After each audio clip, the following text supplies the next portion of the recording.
এই কাঠফাটা গরমে বিভিন্ন সবজির মধ্যে এঁচোড় তো অন্যতম। আর আমাদের এই গাছটায় দেখুন কি সুন্দর এঁচোড় ধরেছে। এত পরিমাণে এঁচোড় ধরে, আমরা নিজেরা খাই, লোককে দিই, তারপরেও কিন্তু ফোরায় না। আর এই রকম সুন্দর এঁচোড় থাকতে সবসময়তেই ইচ্ছা হয় কোনো না কোনো রকমভাবে কিছু বানিয়ে খাই। এই এঁচোড়ের তো বিভিন্ন রকমের রেসিপি আছে, আর সেগুলো যদি একটু রসে বসে করা যায় বেশ খেতে ভালো লাগে। কিন্তু এই গরমের কথাও তো চিন্তা করতে হয়। গরমের দিকে তাকিয়ে এত কিছু কিন্তু কোনো রকমভাবেই খেয়ে উঠতে পারি না।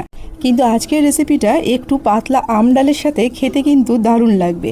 আজকে তৈরি করেছিলাম এঁচোড় দিয়ে আর কিমা দিয়ে একটু পকোড়া টাইপের। ঠিক পকোড়া বলবো না বড়া বলবো এটাকে আমি জানি না, কারণ এটাকে ভাজার ক্ষেত্রে আমি কোনো রকমভাবেই ছাঁকা তেল ব্যবহার করিনি।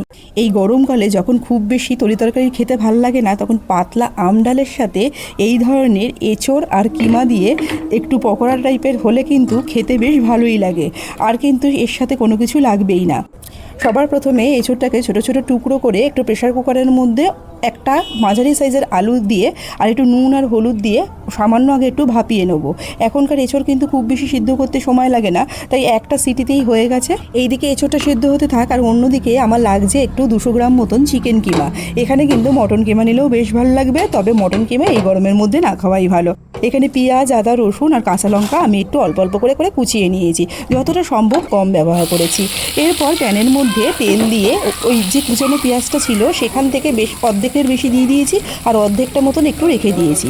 আর এরই সাথে আদা আর রসুন যেটা রয়েছে সেই কুচানোটাকেও দিয়ে দেবো। আদা, রসুন আর সেই সাথে পেঁয়াজটাকে খুব ভালো করে কিন্তু আমি এখানে একটু আগে ভাজা ভাজা করে নিচ্ছি। আর ভাজা ভাজার ক্ষেত্রে যাতে পুড়ে না যায় ওই জন্য গ্যাসের যে ফ্লেমটা একেবারেই একদম লো করে রেখেছি। কাঁচা লঙ্কা কোচানোটা দিয়ে দিলাম, পরিমাণ মতো নুন হলুদ দিয়ে দিচ্ছি। খুব ভালো করে হালকা করে নাড়বো, যাতে পেঁয়াজ, আদা, রসুনের সমস্ত থেকে কাঁচা গন্ধটা চলে যায়।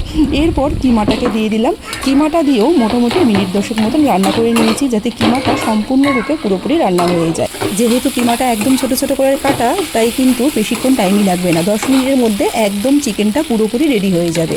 এরপর এটাকে নামিয়ে রেখে দিতে হবে। এরপর যে সিদ্ধ করে রাখা এঁচোড় আর আলুটা ছিল সেটাকে একটা বোলের মধ্যে নিয়ে নিলাম, আর কাঁটা চামচির সাহায্যে একটু ভেঙে নিচ্ছি। যেহেতু পুরোপুরি সিদ্ধ হয়ে গেছে, এটা ভেঙে নিতে আর কোনো অসুবিধাই হবে না। এরপর ওই চিকেন যে কিমার যে মিশ্রণটা আমি তৈরি করেছি ওটাকে দিয়ে দিলাম, আর এর ওপর থেকে হাফ চামচি মতন একটু দিয়েছি হচ্ছে গিয়ে ঝাল লঙ্কার গুঁড়ো। সেই সাথে দিয়েছি একটু হাফ চামচি মতন ধনে গুঁড়ো। জিরে গুঁড়োটা আমি কিন্তু এখানে ব্যবহার করিনি। আর সেই সাথে দিয়েছি 1 কাপ মতন বেসন। 1 কাপ মতন বেসনে কিন্তু হয়ে গেছে, তবে যদি লাগে পরে আরও একটু কিন্তু এর মধ্যে দিতে হবে প্রয়োজন অনুযায়ী। এখানে সব কিছু ভালো করে মাখিয়ে নিয়ে এরপর যে কাঁচা লঙ্কা আর পেঁয়াজটা ছিল যেটা কাঁচা অবস্থায় রেখেছিলাম সেটা দিয়ে দিলাম। আর বাদ বাকি সব কিছু করার পর দেখলাম নুনটা একটু কম লাগছে, তাই একটু অল্প একটু নুনও দিয়েছি। সব কিছু মাখিয়ে নিয়ে ব্যাস এরপরে প্যানের মধ্যে তেল দিয়ে দিয়েছি। এই যে তেলটা দিয়েছি এই তেলের মধ্যে 5খানা করে এই এঁচোড় কিমার যে পকোড়াগুলো সেগুলো কিন্তু ভেজেছি। আর ভাজার ক্ষেত্রে কিন্তু আমি এখানে পকোড়াগুলোকে একটু কোনো মোটা মোটা রেখেছিলাম, ওই জন্য এটা আমার একটু ভাজতে টাইম লেগেছিলো। আর যদি একটু পাতলা পাতলা করা যায় তাহলে কিন্তু টাইমটা একেবারেই কম লাগবে। বড়াগুলোকে ভাজার ক্ষেত্রে সবার প্রথমে মিডিয়াম হিটে দিয়ে মোটামুটি মিনিট 5 করে এক একটা পিঠ ভেজে নিয়েছি। আর মিনিট 5 করে ভাজার পর মোটামুটি 10 মিনিট বাদে আবার দুটো পিঠকে ভালো করে উল্টে পাল্টে ভেজে নিয়েছি। তাহলে কিন্তু মোটামুটি 15 মিনিটের মধ্যে সমস্ত বড়াগুলো থেকে বেসনের যে কাঁচা গন্ধটা সেটা কিন্তু চলে গেছে।